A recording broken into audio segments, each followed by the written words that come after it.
everyone, this is Em from Heart and Soul. I was born and bred in Port Adelaide, Peterhead actually. I am one of 7 children. When I was 21, I was shipped off to Lebanon for an arranged marriage, which initially was pretty exciting to think about it. And maybe the first week or so was amazing, being in a different country and all of that. But it did quickly turn sour when we finally came back to Australia and I brought him over from the other country. I don't think he was quite able to integrate within the Australian society. Things were a lot different here. So that marriage soured very, very quickly, became quite abusive, a very, very strong case of domestic violence.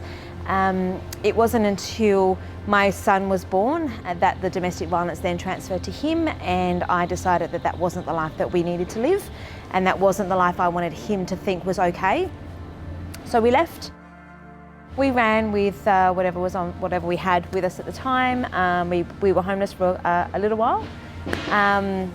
Got caught stealing food, which was probably the most pivotal moment of my entire life. Police were called, and rather than me being persecuted and prosecuted and all of that, I was shown kindness and understanding and forgiveness. And it was that kindness and understanding and forgiveness that I then took on board and wanted to share with everyone else that may or may not be in the same situation that I found myself in. So now we fast forward 20 odd years. My son is now almost 22. I have 2 other children since then.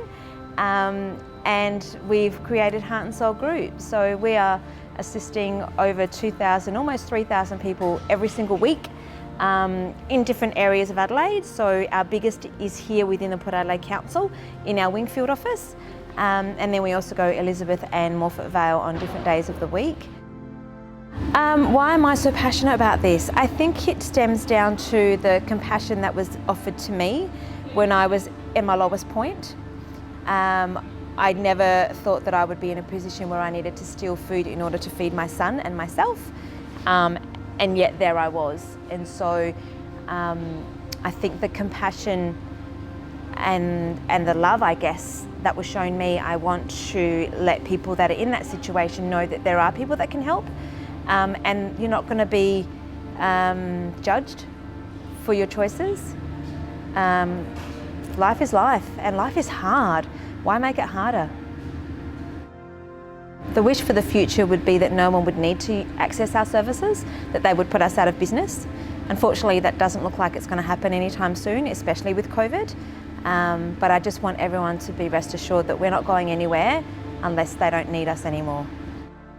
So the people that access our services, there are a whole range of people, reasons why. We don't ask questions, but the ones that I can speak of are especially post-COVID, students, international students that have no help from the government whatsoever and have lost their jobs due to COVID. So they access our services on a weekly basis. We have a lot of offenders that are coming out of detention that have no way of accessing money in the first few days of them coming out. We offer our services to them as well. There's lots of different reasons people come to us. Some people are referred to other charities that aren't able to sustain the volume of people that are coming to them, so they refer them to us. And people that just don't want to be judged, you know, they don't want to have to answer 50 million questions as to why they need an apple. So we just don't want to be in a position where we're going to make you feel any worse than what you already are. That's not what we're about. We're not very serious. I want people to know that when they come here, they will have a laugh with us. We will joke with them. We try not to take life too seriously. What we do already is serious enough.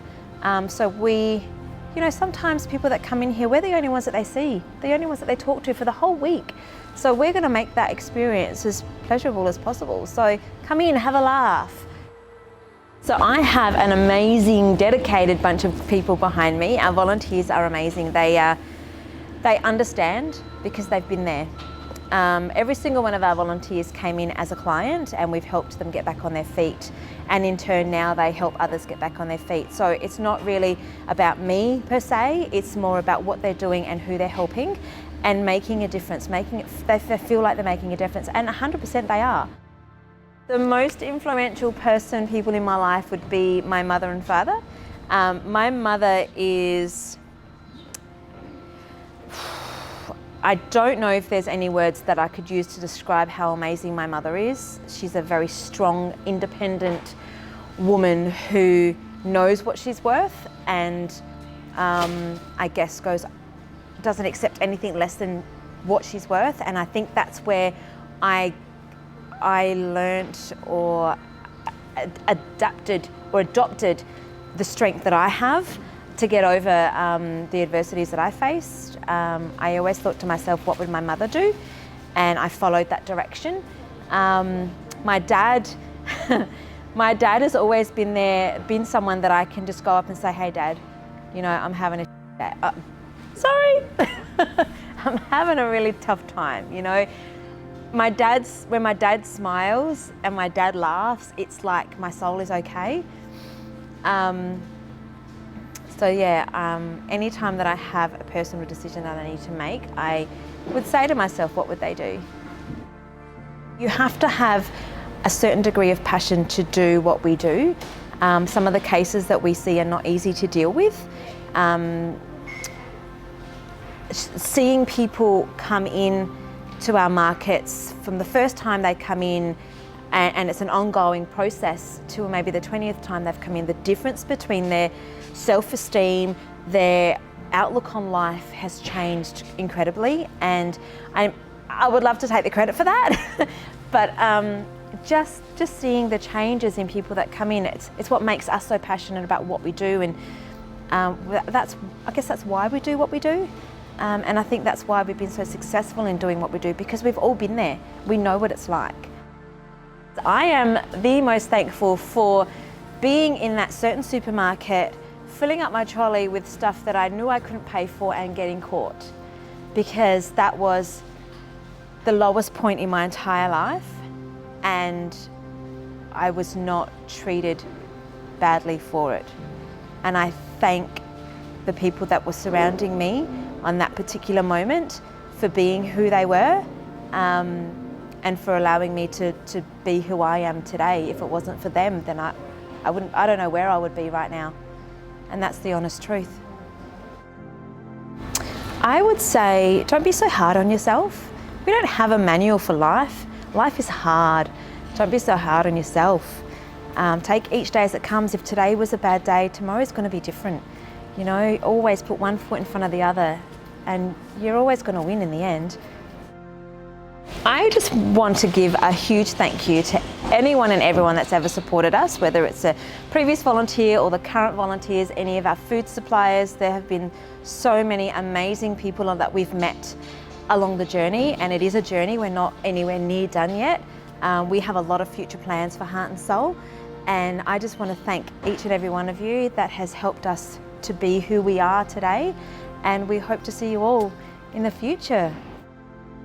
Come in and see us. You know, we're never going to turn you away.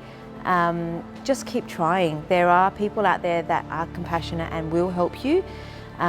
Just keep trying. Don't give up. Don't give up. And we're always here if you want to chat. Even we have people that don't even take food, but they come in for a chat. If you're feeling down and you need someone to talk to, come in and see us. My door's always open.